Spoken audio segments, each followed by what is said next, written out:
Welcome to Murder and Everything Else. My name is Joy. And my name is Cheryl. Joy and I are two very old friends who love to talk about murder and everything else.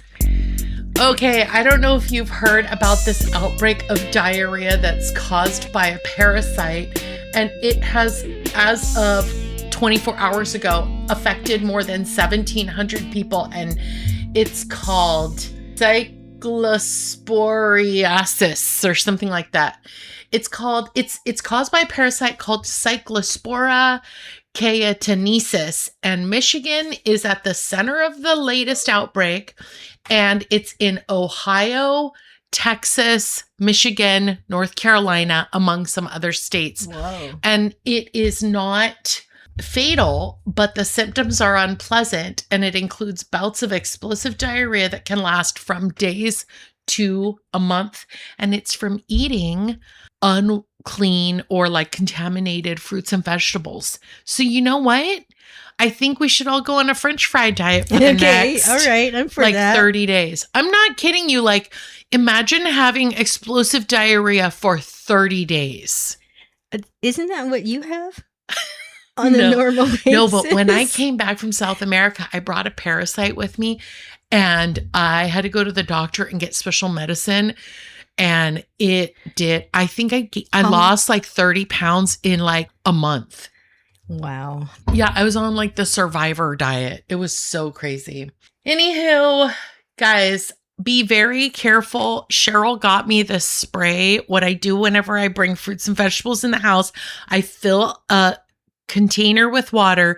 I spray the spray in the water, and then I dump all the fruits and vegetables in, and I wash them very good, and then I put them in the fridge. Them very good. I put them in the fridge, and so when anybody goes to get a carrot stick or a apple, or I put them on the counter in bowls, or anything other than a banana, because bananas are already wrapped up in melons, it's all clean. That's why I like melons, because they're encased in in something that keeps it clean. Yeah. So. But you know what? I always wash, even though you're not going to eat the skin. I always wash because I feel like if you cut into it and there's some bacteria on the skin, and then you cut into it with the knife, then it gets on the inside. Okay. This week I have a retraction. And a couple weeks ago or last week, I talked about a watch fob, or Cheryl talked about a fob, and I asked her what a fob was, and she could not tell me, so I looked it up. We talked about... You're so full of it. We talked about the lady who cut her hair off to buy the watch fob for the man with the pocket watch, and he sold the watch to buy hair clips for her hair, and then they showed up on Christmas morning, and she was bald, and he didn't have a watch, which I gotta tell you, I feel like the lady was the bigger loser, because like her hair was gone. But anyway... Watch fob is a short chain, ribbon, or attached ornament used to secure and easily retrieve a pocket watch, originating from the German word Fupp, F-U-P-P-E, Fuppe, meaning small pocket. And we changed it to fob? Why didn't we keep it fupe? The term can refer to the strap itself, the decorative charm hanging from it, or even the small pocket in a waistcoat where the watch was kept. So it could actually mean three things. Wow. Anywho, Cheryl, on the tail end of my retraction, I just want our listeners to know that tomorrow we're going to go do some car shopping, and I'm very excited. But my question to you is this. If you had to go buy, let's say you loved your car, but you wanted to get a new one, would you get a hybrid, an electric, or a gas-powered car? A hybrid. And why? Because it's more efficient than gas, but I just, for some reason, until it becomes universally available, I don't want to do the electric. I want to get a Waymo. You know what the Waymos are? Where they drive themselves? Yeah, they have like the ball. It looks like a ball on a stick. Mm-hmm. I want a Waymo for my next car so I can sit in the back and be like sending you funny little like memes and stuff and laughing and watching Karen videos while someone else is driving me around town. You mean like you do at home all the time, but you need to do it in the car too? Because it's not enough. Best. The hours on end that you do it. That would be the best. Okay.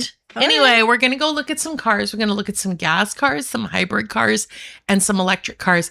But we're leaning towards electric. Good Don't be for surprised you. if I come driving home with a new car. Wow. Wouldn't that be exciting? New cars are so fun. So exciting. I'm so like freaked out if anybody scratches it or parking next to somebody, and then you get your first scratch and then it's over. It's like it's not a I don't care about the anymore. scratches. Oh, really? Yeah. It's just a Really? car. But you know what I am obsessed about? Keeping my car clean.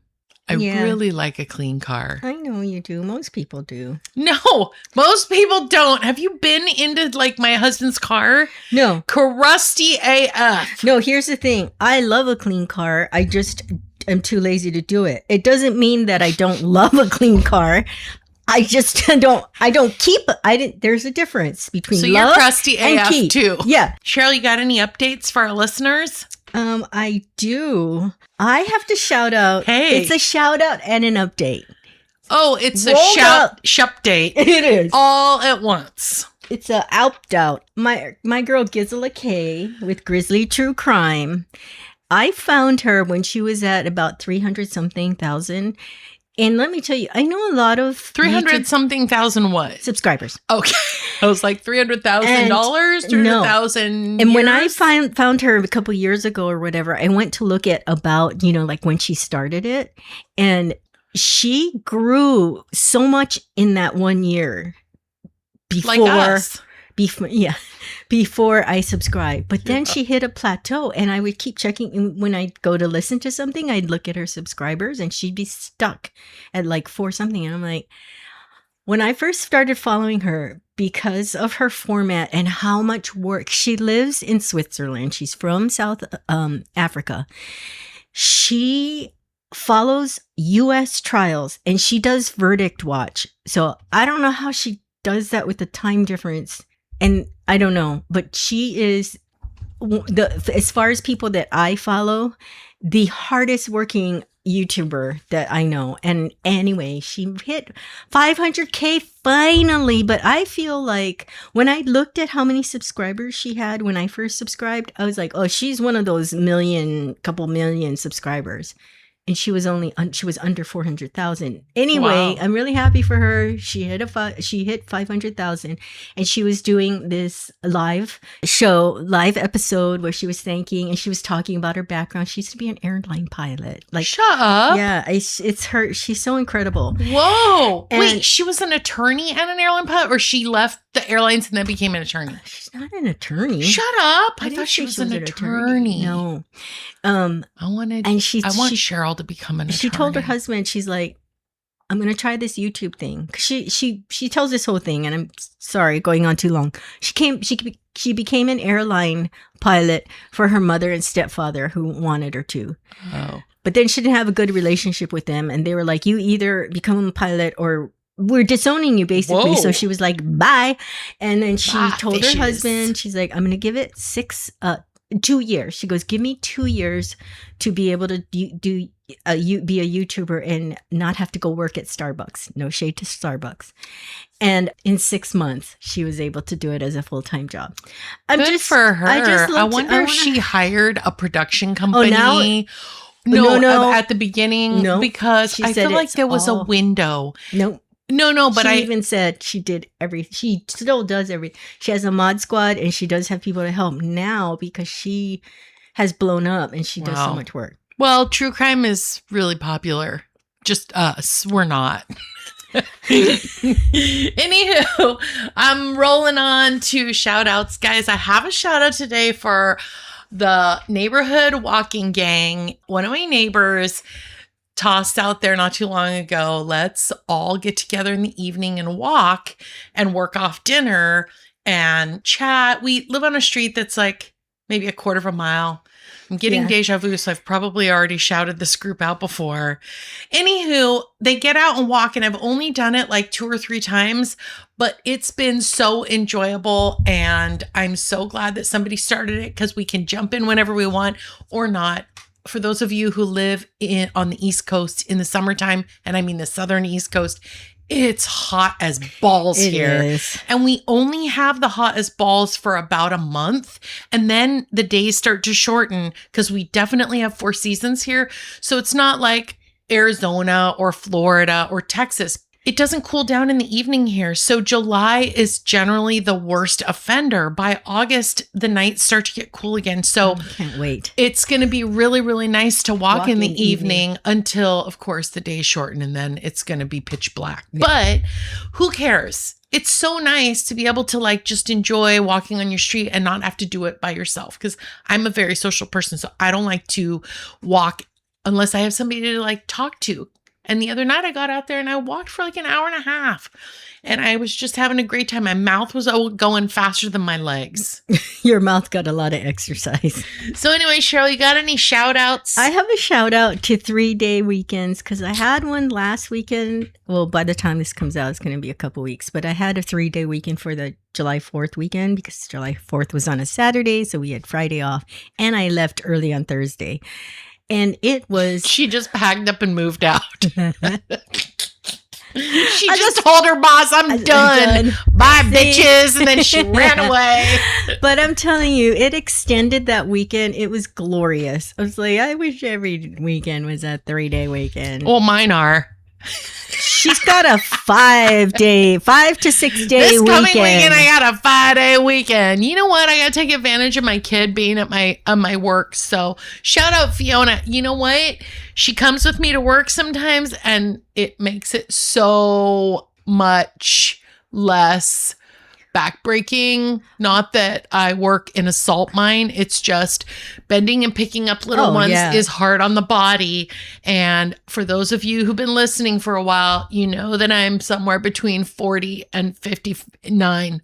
So no, but carrying a baby all day, picking him up, that's a lot of work. And it's a 3-story house. Anyway, guys, today we're heading away from murder. Do not turn off your podcast because today, in honor of Cheryl and I getting some ink today, which I'm so excited about, we're going to be talking about tattoos. And for those of you who don't know us and who are listening for the first time, maybe you're learning English or something, or maybe you're trapped in a assisted living facility and someone's turned this on and you have no ability to turn it off. Cheryl and I are not young people, but we have put some ink on our bodies and we really like it. And so we're going to do some more. But it's in honor of this podcast, in case you didn't know. I'm going to take some cool pictures and post them on our socials for those of you who are friends of the show or who are friends of our social media presence. So look for that on TikTok and Instagram. We're going to explore one of humanity's oldest forms of self-expression, and that is the fascinating world of tattoos. For the vast majority of people with tattoos, they are deeply personal. They are a tribute to loved ones. Cheryl has a tattoo. I have two tattoos that are tribute tattoos. It's a reminder of life's challenges, beautiful works of art, but they're not just a trend. They've existed, which I did not know, for thousands of years, crossing continents, cultures, and civilizations. So I found out some cool little factoids about tattoos.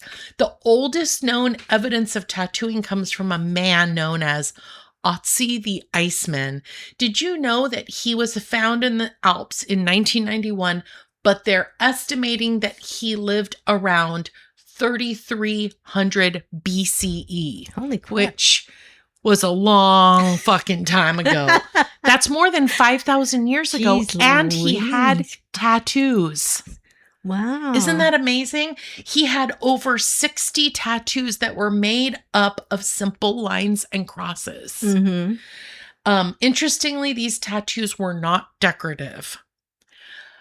Many are located near joints that showed signs of arthritis, leading researchers to believe that they may have been used as a form of therapeutic treatment. Like acupuncture or something. Yeah, which is so crazy because we That's so think cool. of people from that time as being stone people or cave people or Neanderthals or whatever, like basically like just kind of wearing robes and grunting. Ropes. You know, like fur robes and grunting, not like your robe.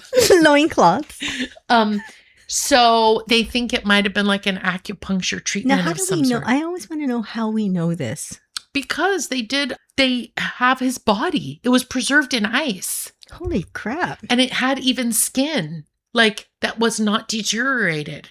Wow. Isn't that crazy? So you're going to tell us what instrument, what they used? Not for Otzi, but I will talk a little bit about also the Egyptians, which, was a civilization, and they have mummies that are still preserved. I actually went to the British Museum of History when I was in my 20s and saw the mummies that they have. And Cheryl, I'll never get that image out of my brain. They have features on their face. Their skin has been somehow Preserved. Technology, they were able to preserve it. They have hair still. Wow. Well, that's what the whole mummification. Isn't like that what fingers and toes. It's so creepy. I think I went to one of those with my mom. Maybe it was in London, like a natural history museum, and they had that kind of stuff. It's fascinating. It is fascinating. The discovery of Otzi tells us that tattoos have been a part of human life since prehistoric times, because we just think about, fire and a wheel. They just had one wheel and some fire. Did you ever see Quest for Fire? No. Is it funny? That was a good movie. I think there was humor in it, but it's not a comedy. So ancient Egyptians also practiced tattooing, and archaeologists have found tattooed female mummies dating back over 4,000 years. These tattoos often featured geometric patterns and symbols. They believe that they represented fertility, protection during pregnancy, and religious devotion. And as Egyptian civilization traded with neighboring regions, or what they had as countries back then, tattooing then spread across different parts of Africa and the Middle East. So there you go with trends. So it became more popular and spread across land masses. So it's like an older form of social media, maybe. Yeah. Like, ooh, Ugg has a tattoo over here. And then they're like, ooh, Bug wants a tattoo over here. And also, first of all, they would use natural dyes, like plant dyes, things like that. Secondly, they would use sharp needle-like thing to tattoo. And then also think about the people who probably got infection and died because you're poisoning your body. How do you know that that's going to be something that is going to last? Yeah. So anyway, tattoos across the ancient world. Tattooing appeared in many cultures. Among the ancient Scythians, which is spelled S-C-Y. So is it Scythians? Scythians? Scythians? Anyway, nomadic warriors from Central Asia, frozen burials have revealed elaborate tattoos of mythical animals. These designs reflected their beliefs, achievements, and social standing. And in ancient Roman Greece, tattoos had a different meaning. They were used to mark criminals, enslaved people, or soldiers, which brings in the element of tattoos being frowned upon and looked at as being lower class. Tattoos could symbolize honor in one culture, for example, in Asia, and then in Europe or ancient Europe, it was punishment of a certain sort or like a low class. Wow. So it's interesting because like now in certain parts of Asia, tattoo is viewed as being very like gritty, grimy, and lower class. So it's funny how with time and trends, it's changed. The contrast reminds us that the meaning of tattoos depends on the society in which they exist. So now let's go to Polynesia.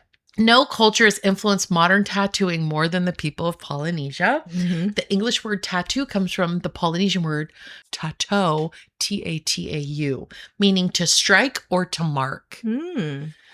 Traditional Polynesian tattoos were created using a hand-slapping technique with tools made from bone, shell, or wood. Wow. And these tattoos were often painful and time-consuming. They're always painful. But doesn't matter what tool you use. Yeah, but they symbolize courage, family history, social rank, and spiritual identity. Mm-hmm. I've often wondered what it would be like to go to Thailand and get the original tattoos with the blowing of the ink needle through the thing, like, or just getting the thing where they like do it with like a sharp needle.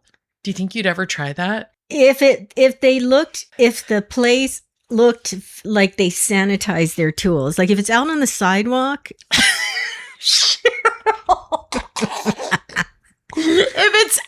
If it's at the farmer's market, if it's out at the what do you call there's that? An old watermelon, a dead body, a cat that died of sunstroke, and a tattoo needle. Let's go get a tattoo. What do you call that? Oh, the open market that you went to Korea. A wet market? Where you go and you buy the food and it's like sandwiched in between, like where they have the dead pigs. And then did you see that in a horror film somewhere?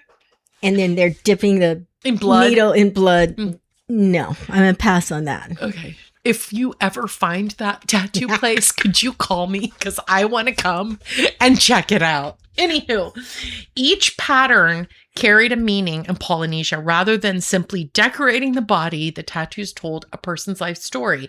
You've heard of this British explorer, James Cook, who discovered a lot of the Polynesian islands. Mm-hmm. When he traveled through the South Pacific and the Pacific in the 18th century, his crew returned with tattooed bodies.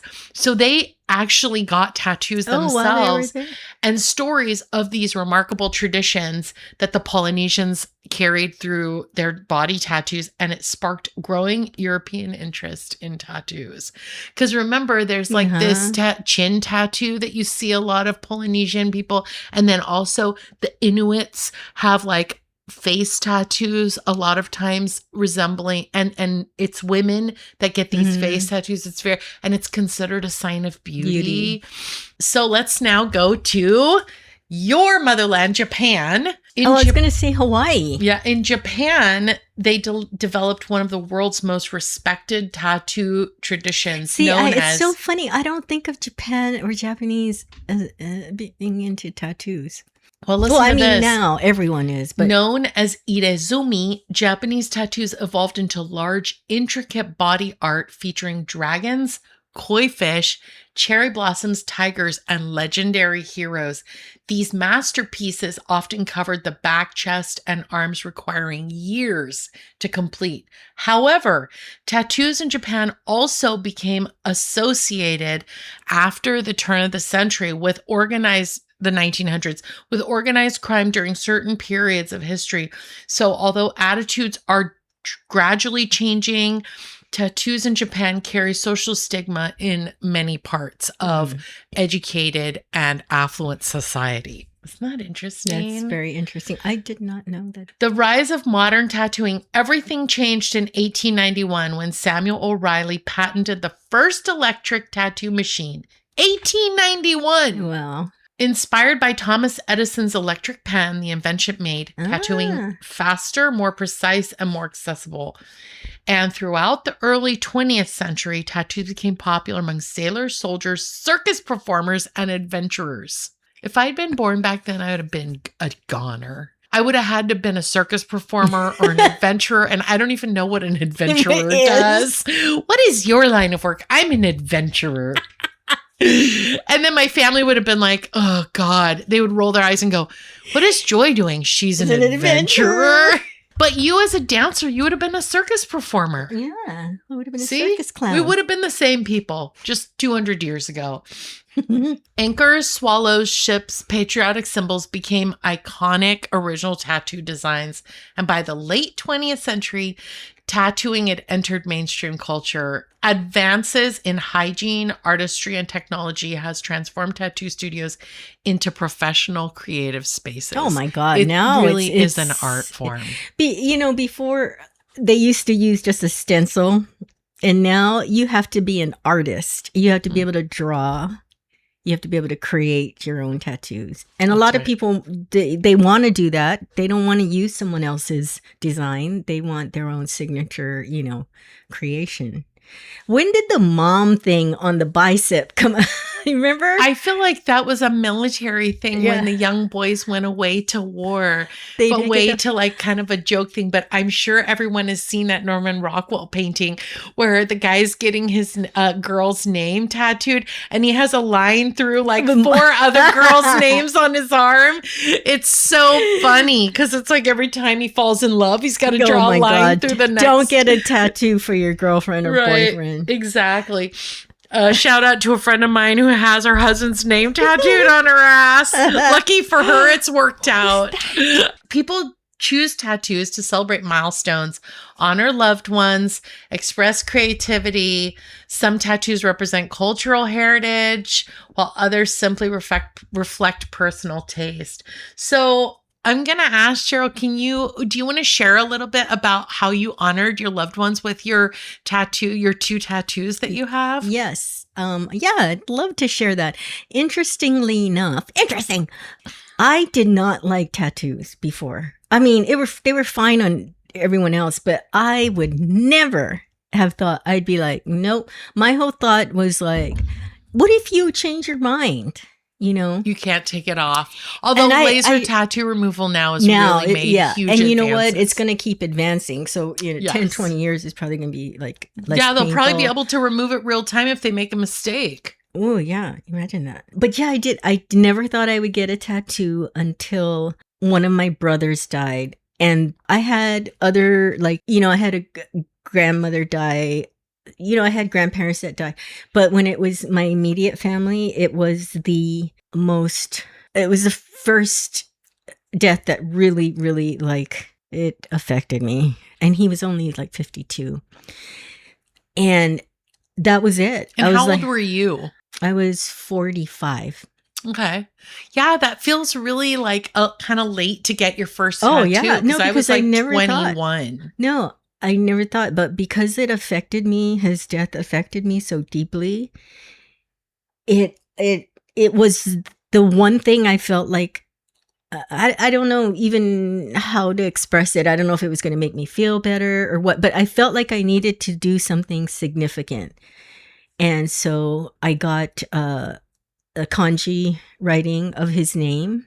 So if you don't know what kanji is out there, it's a Japanese character writing with, for the word light, because he suffered from depression. So I had the kanji symbol for the word light and then his name around it. I'll be honest with you, I haven't seen it for so long. It's on my back. So... It's beautiful. But you know what's even more beautiful is that description of it. I think it's really, really cool. And I love how you incorporated your cultural heritage, the memory of your loved one, and then also just, your own individual, because there's an artist who had to create that. Yeah. And so it is an expression of art, but it's also an honor, a way to give honor to your brother's memory, but also it just is so meaningful to you. And it's something that you'll carry on your body for the rest of your life. So I think that's really, really cool. And someday in 5,000 years, they're going to dig you up and be like, oh, look at this. And they'll be like, what language is that? Because by then they'll be speaking Martian. And then the second one I got was for when my mom passed away, and it's also, in kanji writing, and it's a mother's love. It says a mother's love. And that's also on my back. And then I said to myself, because then I got the tattoo bug. It is a bug. It is. It's very addicting. And then I said, I don't want to only get tattoos when someone dies. Let's get a happier tattoo. So my third one is on the inside of my forearm with sunflowers, my favorite sunflower, and with a dragon wrapping through it because you're the dragon. But that's all I have so far. We're going to take the next half hour for Joy to tell us all about her tattoos. And can I just ask you really quickly, where did you get those tattoos? Did you get them all at the same place or at different places? So the 2 tribute ones I got at the same place, but from different artists. I wanted to go back to the same one that did my brother's, but she was not there anymore. And then the one on my arm was a completely different place. Very cool. Yeah, I was thinking about this when I was planning this episode, and I was thinking, I remember where I got my first 2 tattoos. I can't tell you where I got like one of my tattoos. I literally cannot remember. I know I got it in a time frame, and I know I got it in Portland, Oregon, but I can't tell you where or who did it at all. Well, how old were you with your first one? I was like 21. I went to Vallejo, California. I found a guy. He was covered in tattoos. He was middle-aged, and he was a acclaimed, I don't know what you call it, but he had appointed himself as being like kind of a preacher, but self-made. He told me he'd had a rough life, and he'd been in and out of prison, and that's where he'd learned how to do tattoos. But when he came out, he turned his life over to God, and he became a preacher. But he was covered I'm not kidding you. He was like head to toe, literally. Head to toe in tattoos. He was probably in his like late 40s, early 50s. And while he was doing the tattoos on my body, he was like hellfire and damnation preaching at me. Oh yeah. And it was so just the dichotomy of like the tattoo and then the placement, because the first one I got was on my right breast. So it was like, and then, he's preaching at me, and he's holding this needle, and he's obviously inflicting this pain, and then my relationship with religion. And it was just, I think back and I go, and then I went back to him for a second tattoo, and I remember him saying, "This is a terrible place to have a tattoo." And I was like, this is going to be great. And so it's around the first one was on my right breast, and then my second one was around my belly button. Which, by the way, has not stood the test of time. So we'll talk about that a little bit later. Okay, you're not going to describe? Because now people are wondering what it looks like. I described mine. The one on my right breast is a moon with 3 stars and my name in Korean. I designed it myself. I was just telling Cheryl this morning, I kind of wish I hadn't. I wish I hadn't put it there. I wish I had not designed it myself. Turns out my Korean is not very good. Neither is your drawing. It's also been exposed to a lot of sun, so it's kind of bled together. Yeah, the one on my belly button, I did not design myself, thank God. But based on the placement and after having children and going through pregnancies, when I sit down, it kind of resembles like a little bit of a wilted taco. And so I've had doctors before go, "What's that?" And then go, "Oh," but not like, "Oh, that's cute." It's more like, "Oh, it's supposed to be." It's supposed to be a sunflower. Oh, it is a sunflower. I thought it was a with flames, kind of like for petals. But now it just kind of is. Yeah, it's just not as cute as it once was. A little fadey, little like I got stretch marks in it when I was pregnant, so some of the like petals are like deformed. Well, even he was trying to dissuade you from putting. What made you want to put it around your belly button? I'm not going to go into that right now. I'll tell you about it some other time. But anyway, and then I have a Jane Austen quote on the inside of my forearm. I have a Scorpio symbol on the inside of my right forearm, but also it is a little M. It looks like a little M for my last name. I have Tibetan prayer wheel on the inside of my left ankle. And on the top of my right foot, I have a Japanese butterfly from like it's like a very classic Japanese style tattoo, and it's faded a lot because on the top of my foot, I've often thought about getting it touched up, but it was so incredibly painful that I don't know.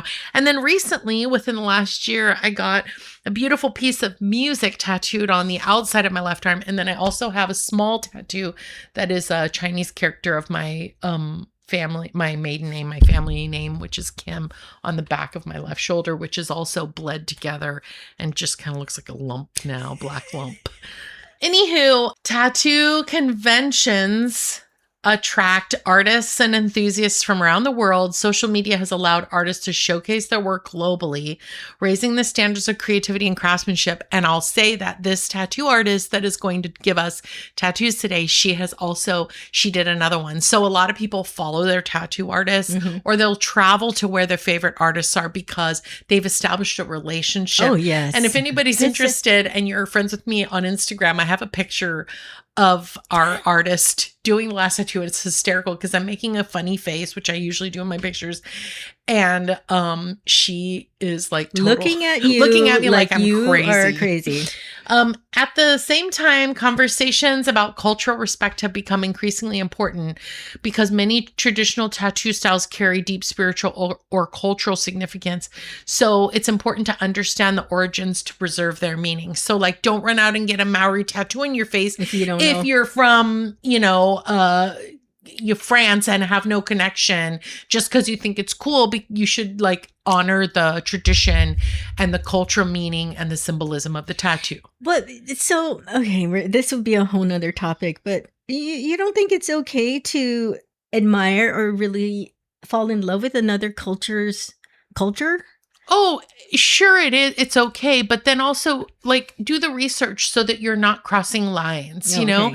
Like when it's funny, I got this Japanese butterfly tattooed on the top of my right foot. And then later on, I went and did 23andMe and found out that I am almost 6% Japanese, which means I had a Japanese great-great-grandparent at some point, which I think is so cool. Obviously, I didn't know that when I got this tattoo, and it doesn't say this tattoo is Japanese, but it's in the art style of Japanese tattoos. Yeah. I think that's okay. It's a butterfly. It's not, like. Yeah, because a lot of non-Asian people will have character writing, because it is cool. And there's an entire website out there dedicated to people who get Chinese characters and have no idea what they say. So you should go out there and look for it because it's hilarious. So anyway, I'm going to now run through some questions that you should ask yourselves. I thought you were going to ask me. No, before you get tattoos, okay? Why do I want this tattoo? Because classic, we were just talking about it. I have 2 tattoos that I wish I had never gotten. And so think about, am I going to want this tattoo when I'm 50? Why do I want this tattoo? Is it a breakup tattoo? Is it I'm in love? We just talked about someone getting people's names tattooed on them. Another question is it meaningful to me or is it an impulse? Cheryl mentioned that she got her first tattoo at 45 and it was to honor someone. I think that's really cool. And I'm not dissing or talking down anybody who got a impulse tattoo. You went to New York for a girls' weekend, you got drunk, you wandered into a tattoo parlor.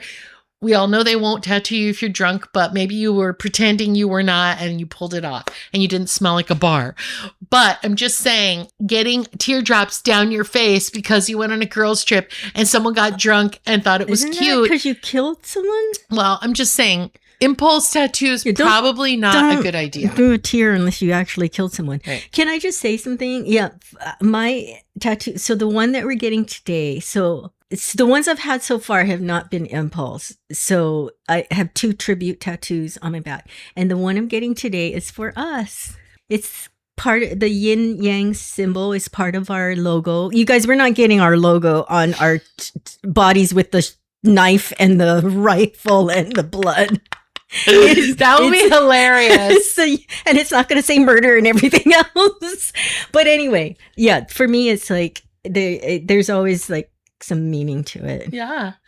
Also, think about, would I still want this design in 5, 10, 15, 20 years? So in keeping with getting someone's name tattooed on your body, are you going to be running out and having that name removed? Because, you just never know. Like, for example, it's different getting, say, a spouse's name tattooed as opposed to getting, say, children's names tattooed, or a parent's name tattooed. Because your parent and your children are always going gonna to be your yeah. parent and your children.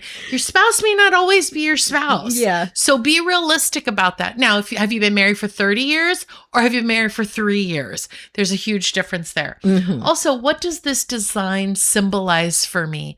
When you're 21, maybe you really loved Barbie when you were a kid and Barbie was important. That was your favorite thing. Or maybe Disney or Mickey Mouse was really cool. But when I'm 50, is Mickey Mouse really going to mean the Right. same thing to me? And then where on the body do I want the tattoo? I feel like this one is really, really important. And one of the things that tattoo removal people talk a lot about, I don't know what their official title is, but I have heard and watched videos where they talk about the majority of the people having tattoos removed From are their neck. on visible areas of their body, neck, face, and hands. Because when you're applying for jobs or you're out in the real world, those are the ones that call the most attention to someone. Although now I feel like it's kind of okay. It really is. I mean, back in the day, you couldn't have facial piercings, and now you can have like. Mhm. I remember taking my nose ring out because our wedding photographer, and this was in 2003, saying it will glint in the pictures and I'll have to edit a lot of different pictures out. So if you don't mind taking it out before you do your makeup. And I always regret having taken it out because that's the only time I've ever taken it out. I wish I kept it in. I just don't care. Like, yeah, but he would have. Oh, you would have told him just let it glint in the picture? Yes. Oh, okay, yeah. Or touch it Mhm. up. Who cares? Well, I know, but he's like, I don't really want to work for I me. know. Like, Everything was nothing was like photographs were not digital. He was like, mhm. now everybody's got a camera. You don't even have to hire a photographer. You know what? If you pay me, I will go through all your wedding pictures and I'll put a little dot on your nose. On each Okay, one. no thanks.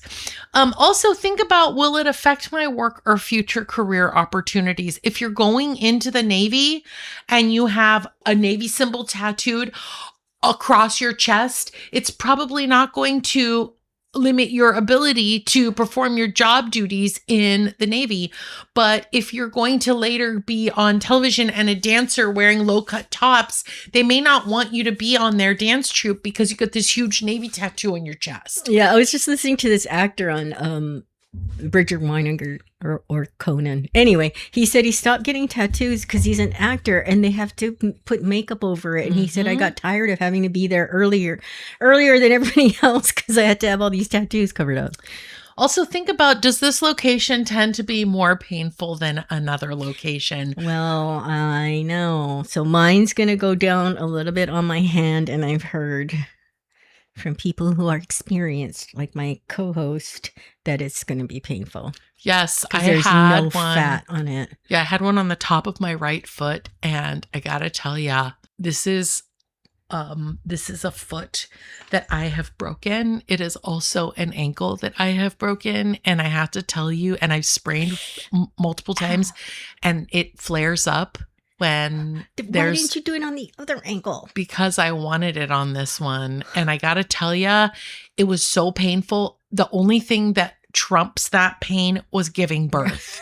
So I could not talk for the entirety. And I remember the tattoo artist saying, like, are you good?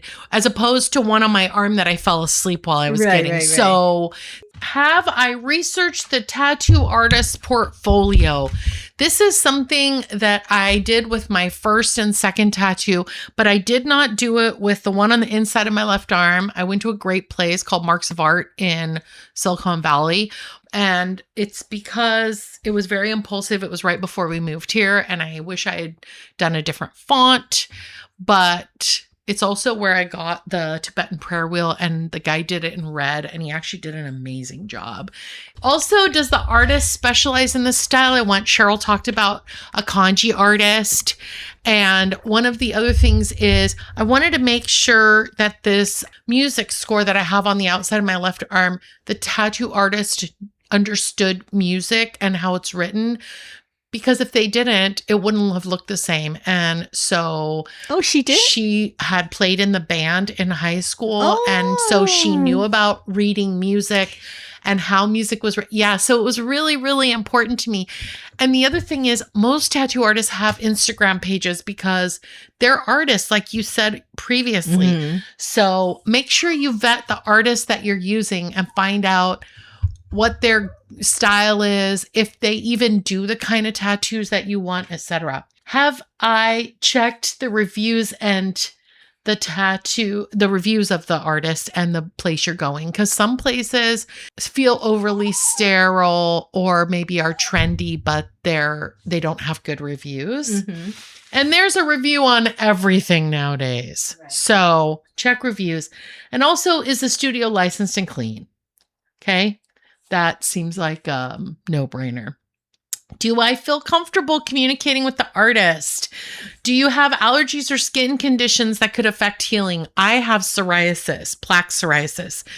So it was important that I talked, and I also have type 2 diabetes. So it was important that I talked to my artist to make sure, was the healing process going to be something that I was going to struggle with? Was I going to have an outbreak where I was getting the tattoo? Because I got the tattoo in an area that was very close to where I have flares. Do I understand the risks of infection? With anything like a tattoo, there is always a risk of infection, just like with piercings. It doesn't mean it happens all the time, but you do have to sign waivers, basically, that say, I understand the risks of infection. And if I get an infection, I'm not going to sue. And they give you cleaning instructions and recovery instructions so that you heal properly. Because sometimes people's scars keloid and, there's sepsis and all sorts of stuff. And then also, what's my budget? Tattoos tend to be on the expensive side. Remember, you're paying an artist to basically put the art that they've created or you've created in conjunction with them on your skin. And you also have to tip. And do you have enough money to tip? One thing, as someone who worked in service industry, and also that's our guest that's crying right now.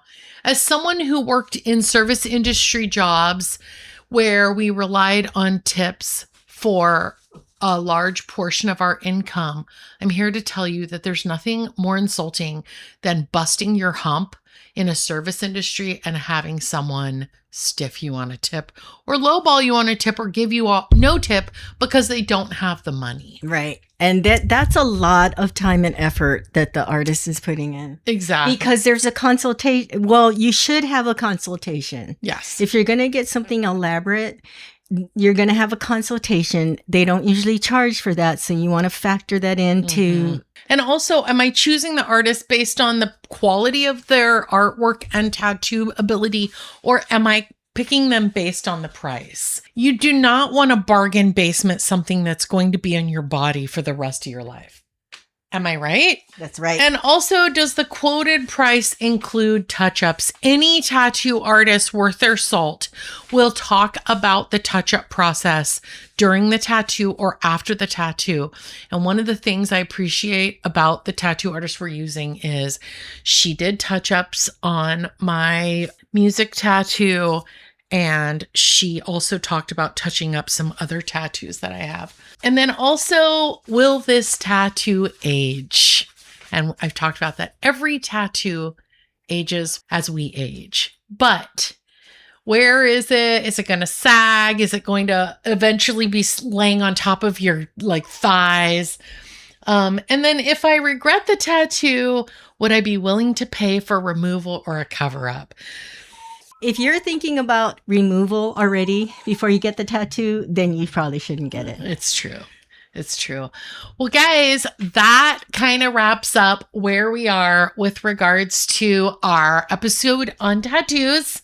I just have to say that I am like a kid in a candy store because I don't just love the tattoos and the finished result. I love the process too. And I don't find tattoos I don't, like Cheryl said earlier, it is kind of addicting. I don't find the process overly painful, but I also do know that I have a very high pain tolerance.